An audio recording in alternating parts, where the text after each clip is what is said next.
Video অফিসে তুমুল বিক্ষোভ, অভিযোগ হেনস্থা করা হয় নির্বাচনী আধিকারিকদের। ভাইরাল এই ভিডিও উত্তর 24 পরগনার বাদুড়িয়ার। একটা মব এসেছিল, একটু সমস্যা হয়েছিল, ওটা আমরা দেখছি কি প্রয়োজনীয় স্টেপ যা যা লাগবে আমরা নেব। তো এই যে নির্বাচনের কাজে যুক্ত থাকা একজন আধিকারিকের প্রতি এইভাবে ধাক্কাধাক্কি করা, তার সাথে তর্কাতর্কি করা, তার উত্তেজনার পরিবেশ, এটা আপনি কি আপনার উচ্চপদস্থ আধিকারিকদের জানাবেন? নিশ্চয়ই এসআইআর এ নাম বাদ দিতে বা কারো নামে আপত্তি জানাতে ফর্ম 7 জমা করতে হয়। অভিযোগ, বাদুড়িয়ার চণ্ডীপুর গ্রাম পঞ্চায়েতের একটি বুথের 45 জনের নামে জমা পড়েছে ফর্ম 7। সকলেই নাকি এলাকায় থাকেন। এর মধ্যে 33 জনকে মৃত দেখানো হয়েছে, 12 জনের নাম নাকি দু জায়গায় রয়েছে। অভিযোগ, এই ফর্ম জমা দিয়েছেন স্থানীয় বিজেপি নেতা দীপক মণ্ডল। এরই প্রতিবাদে শুক্রবার বিডিও অফিসে বিক্ষোভ। বিজেপির মন্ডল সভাপতি দীপক মণ্ডল এই জঘন্য কাজটা করেছে, ফর্ম 7 জমা দিয়েছে, ঠিক আছে? তার জন্য বিডিও অফিসে এসেছি, বিডিওর কাছে এর দীপক মণ্ডলের এগেনস্টে কঠোর ব্যবস্থা নেয় প্রশাসন।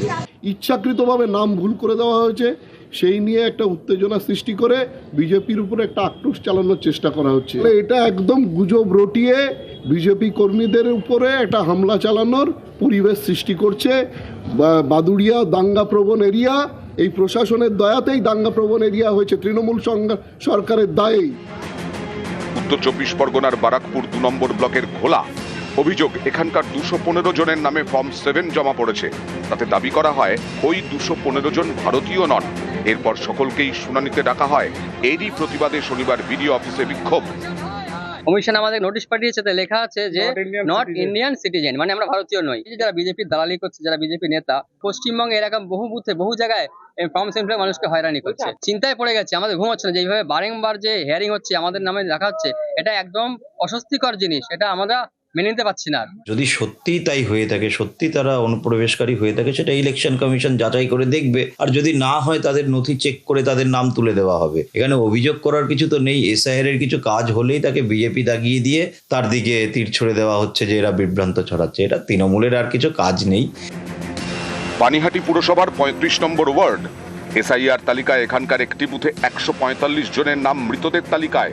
তারা নাকি সকলেই বেঁচে। অভিযোগ, ফর্ম 7 জমা করে এই সব নাম বাদ দেওয়া হয়েছে। আমরা জীবিত আছি, কিন্তু আমাদের ভোটার লিস্টে এখন দেখছি আমরা মৃত, এবং আমরা এটা নিয়ে খুবই আতঙ্কিত আছি। শুধু আমি এখন নয়, আমাদের এলাকায়, মানে আমাদের পার্টে 133 নম্বর পার্ট, পানিহাটি মিউনিসিপ্যালিটি 35 নম্বর ওয়ার্ড, সেখানে প্রায় 145 জনকে এরকম মৃত ঘোষণা করা হয়েছে। নিউজ 18 বাংলা।